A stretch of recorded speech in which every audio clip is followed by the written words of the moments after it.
नीतीश का विरासत अब निशांत संभालेंगे? नहीं, नीतीश कुमार जी से आग्रह किया गया है कि निशांत को आगे आने देना चाहिए। सभी विधायकों ने, एमपी ने, मंत्रियों ने, एमएलसी ने, कार्यकर्ता, नेता सब लोग डिमांड कर रहे हैं और वो जल्द ही जनता दल में आएंगे, सदस्यता ग्रहण करेंगे विरासत संभाल और पाएंगे? नए ऊर्जा के साथ नई पारी का शुरुआत करेंगे। विरासत संभाल पाएंगे? बिल्कुल, क्यों नहीं। सब लोग साथ रहेंगे, सब लोग का आशीर्वाद, स्नेह, प्यार मिलेगा तो सब काम आगे बढ़ेगा। सरकार में भी वो तो अलग है, वो तो अलग चीज़ें, जो बड़ी चीज़ें हैं, क्या जवाबदेही उनको मिलेगी, क्या देना है, क्या कराना है, वो तो बड़े नेता मिल बैठ के तय करेंगे। बहुत धन्यवाद। नमस्कार, पॉलिटिक्स में आप सबों का स्वागत है। और आज हम पॉलिटिक्स में बात निशांत की ताजपोशी की करने जा रहे हैं। जी हां, जरा इस तस्वीर को गौर से देखिए।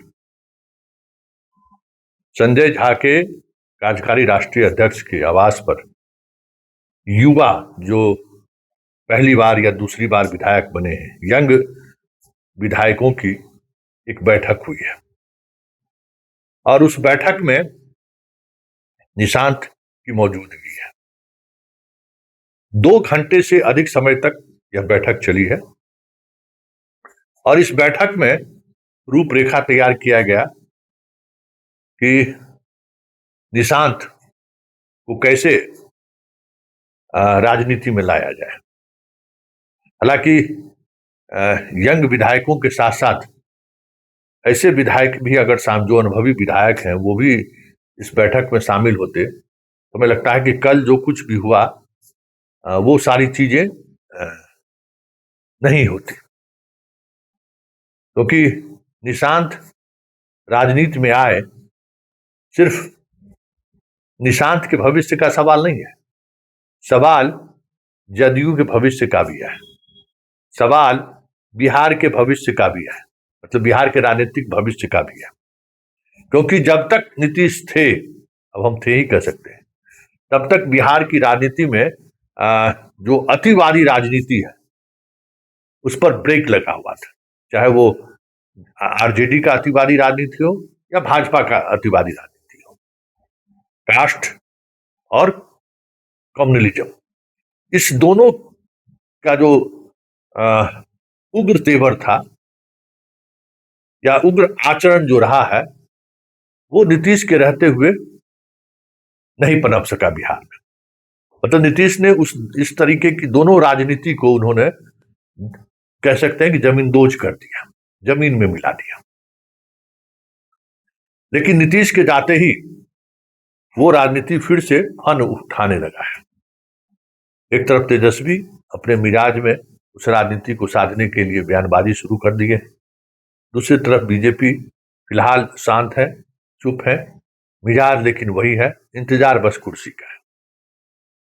तो पूरा बिहार सहमा हुआ है, क्योंकि भले ही बिहार के 18 से 20% वोटर ही इस विचार के मानने वाले हों, लेकिन ये जो 18 से 20% जो वोटर था ना, मतलब पिछले 20 वर्षों से बिहार के सामाजिक राजनीतिक माहौल को उस दिशा में जाने से रोके रखा जिस दिशा में अभी पूरा देश बह गया है, मतलब हिंदू मुसलमान की दिशा में। नीतीश की शुरुआती पाली जाति का जो एक एक्सट्रीम जो बिहार के समाज में घर गिर गया था, जिसके कारण द्वेष हिंसा हो रही थी, उसको भी उन्होंने कंट्रोल किया। लेकिन देश जिस मिजाज की तरफ पूरा देश बढ़ गया था, उसमें आप कह सकते हैं कि नीतीश ने उस मिजाज को बिहार में ब्रेक लगाए रखा।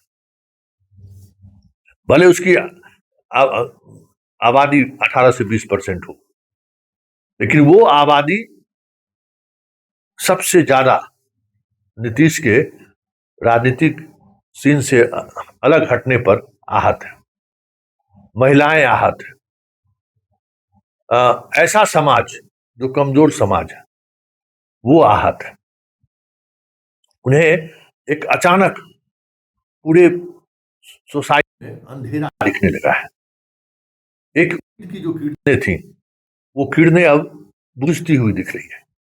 यानी कितनों नीतीश कुमार बीमार है, कितनों लाचार हो जाए, फिर भी सब जितना है ना, इससे बेहतर शासन देगा। तो ये जो नीतीश की इमेज है ना, वो इमेज उनको यहां पर लाकर खड़ा कर किए हुए है।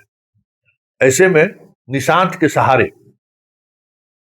वोटर को विकल्प चाहिए ना, तो निशांत के सहारे जो इस राजनीति को जिंदा रखने वाले जो लोग हैं, वो अब निशांत को किस तरीके से राजनीति में लाएं, इस पर मंथन का ये एक सिलसिला शुरू हुआ है। मतलब एक बैठक ये हुई है और उस बैठक के सहारे आगे की रणनीति तय करने पर पार्टी विचार करेगी। अभी तो फिलहाल वो पार्टी में शामिल होंगे और उसके बाद उनकी क्या भूमिका होगी ये देखने वाली बात होगी। इस तस्वीर में गौर करने वाली बात यह है कि भले आरोप जो लगा दे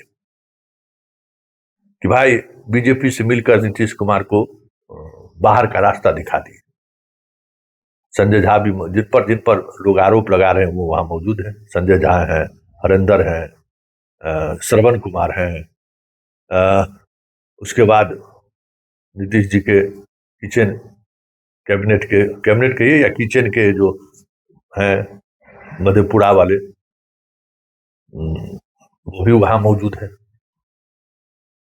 और उनकी मौजूदगी में ये बैठक हो रही है। एक बात समझने की जरूरत है, देखिए राजनीति जो है ना, उपयोगितावाद के सिद्धांत पर चलता है कि आपकी उपयोगिता कितनी है। भले इन चेहरों पर आरोप लग रहा हो कि ये बीजेपी से मिल गए हो, लेकिन इन तमाम चेहरों की चमक और रुतबा और फोन की घंटी तभी तक है जब तक नीतीश कुमार है। नीतीश कुमार को पदच्युत करने में अगर इन लोगों की भूमिका है, तो जो लोग इनका इस्तेमाल कर रहा है वो भी 1 महीने बाद फोन उठाना बंद कर देगा। और इस राजनीतिक यथार्थ मतलबवादी जो सिद्धांत है, हमें लगता है ये लोग बेहतर समझते हैं। इसलिए इन लोगों के सामने भी नीतीश की राजनीति को जिंदा रखना खुद को जिंदा रखने के लिए जरूरी है। और यह तस्वीर बयां कर रहा है कि हरेंद्र के चेहरे का वो तनाव, उनके खुद के नालंदा के रहने वाले मंत्री जी का चेहरे के तनाव, विधान परिषद जी के चेहरे का तनाव, ये सारे के सारे तनाव की वजह सिर्फ एक ही है, नीतीश जी तो अब जा रहे हैं, लेकिन नीतीश जी का जो राजनीतिक विरासत है उसको अगर हम लोग बचा के नहीं रख पाए तो फिर हम लोगों का भी वजूद खत्म हो जाएगा। तो ये वजूद की लड़ाई का मंथन है, इसको आप कह सकते हैं। ये वजूद की लड़ाई का समुद्र मंथन है। इस मंथन से क्या निकलेगा, विष निकलेगा कि अमृत निकलेगा, किसी को पता नहीं है। लेकिन ये मंथन संकेत है कि नीतीश की राजनीति को जो पसंद कर रहे हैं जनता, या जो जनता यह सोचने लगी है कि अब क्या होगा, उसके सामने फिलहाल एक विकल्प के रूप में बिहार की नई देश की मानसिकता रही है। परिवारवाद पर जो कुछ भी कह दीजिए, लेकिन आज भी बेटी का विवाह करने भी लोग जाता है ना, तो खानदान देखता है। तो राजनीति में भी ये बहुत मायने रखता है कि निशांत जब पब्लिक के बीच जाएंगे तो लोग, सामने वाला कहेगा अच्छा नीतीश बाबू के बेटा है, उसको देखने का नजरिया बदल जाएगा। इसलिए निशांत का राजनीतिक जीवन में आना या राजनीतिक पाली की शुरुआत करना संकेत है कि नीतीश के सहारे राजनीति करने वाले जितने भी लोग हैं वो अपनी भविष्य अब निशांत के सहारे साधना चाहते हैं। निशांत को लेकर के कह रहे हैं कि आएंगे, लेकिन क्या नीतीश का विरासत अब निशांत संभालेंगे? नहीं, नीतीश कुमार जी से आग्रह किया गया है कि निशांत को आगे आने देना चाहिए। सभी विधायकों ने, एमपी ने, मंत्रियों ने, एमएलसी ने, कार्यकर्ता, नेता सब लोग डिमांड कर रहे हैं और वो जल्द ही जनता दलियों में आएंगे, सदस्यता ग्रहण करेंगे विरासत संभाल और पाएंगे? नए ऊर्जा के साथ नई पारी का शुरुआत करेंगे। विरासत संभाल पाएंगे? बिल्कुल, क्यों नहीं, सब लोग साथ रहेंगे, सब लोग का आशीर्वाद स्नेह प्यार मिलेगा तो सब काम आगे बढ़ेगा। सरकार में भी वो तो अलग है, वो तो अलग चीजें, जो बड़ी चीजें हैं, क्या जवाबदेही उनको मिलेगी, क्या देना है, क्या कराना है, वो तो बड़े नेता मिल बैठ के तय करेंगे। बहुत धन्यवाद।